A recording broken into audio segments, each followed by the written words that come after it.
Hello all welcome to my channel. ఈ రోజు అయితే నేను Kerala one of the best payasam recipe అయితే చూపిస్తున్నాను. ఇది ఇన్స్టెంట్ కాబట్టి ఇన్స్టెంటే చేస్తున్నాను.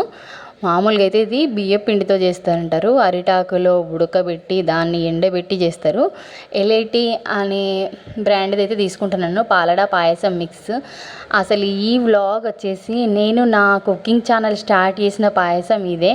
అప్పుడు ఏంటంటే నాకు వీడియో తీయడం సరిగ్గా తెలియదు, వాయిస్ ఓవర్ చాలా భయంగానే చేశా. కానీ anyway thank you for your support. ఇప్పటివరకు అయితే ఇంత రీచ్ అయ్యాను. థ్యాంక్ యూ అండి. యాక్చువల్గా ఇక్కడ ఏ ప్లేస్లో అయినా వాళ్ళ ఫుడ్ స్పెషల్ కదా. ఈ పాయసం ఏంటంటే మెయిన్ ఓనం టైంలో సెలబ్రేట్ చేసుకుంటా అంటారు. ఓనం ఏంటంటే 10 days చేసుకుంటా అంటారు. వెజ్ ఫెస్టివల్, ఒక రాజు గుర్తుగా ఈ పండుగ అయితే సెలబ్రేట్ చేసుకుంటా అంటారు.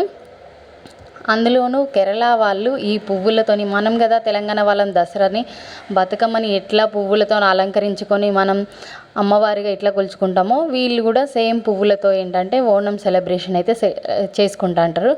ఇయర్ మొత్తం ముగ్గేరు, కానీ ఆ ఓనం రోజు ఆ 10 days మాత్రం రకరకాల పువ్వులు తీసుకొచ్చి చాలా బాగా సెలబ్రేట్ చేసుకుంటా అంటారు. అయినా ఎక్కడి పద్ధతులు ఎక్కడి కల్చర్లు అక్కడ. ఇంతకీ పాయసం అయితే ప్రిపేర్ చేసుకుంటున్నాను. అసలు చాలా బాగుంటుంది టేస్ట్ కూడా.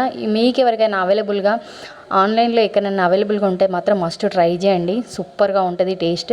అవును, ఇంత కష్టపడి ప్రసాదం వండినా మరి ఏం చేస్తానా, దేవుడికి నైవేద్యం పెట్టి దేవుడా థ్యాంక్ యూ అని అయితే చెప్పుకుంటానా. ఎందుకంటే ఇక్కడికి వచ్చి ఇక్కడ స్టే చేయడం అనేది నిజంగా ఎవరో ఒకరు టూరిస్ట్ ప్లేస్ లాగా వస్తూ అంటారు. అలాంటిది నేను వచ్చి ఇక్కడ ఉండడం నిజంగా చాలా థ్యాంక్ యూ. దేవుడికి ఎంత థ్యాంక్ యూ చెప్పినా తక్కువే. ఎనీవే, ఇప్పటివరకు నా వ్లాగ్ చూస్తున్న వాళ్ళు అందరికీ హ్యాపీ ఓనం. అలాగే thank you for watching my vlog. Please do subscribe my vlog and please like my vlogs.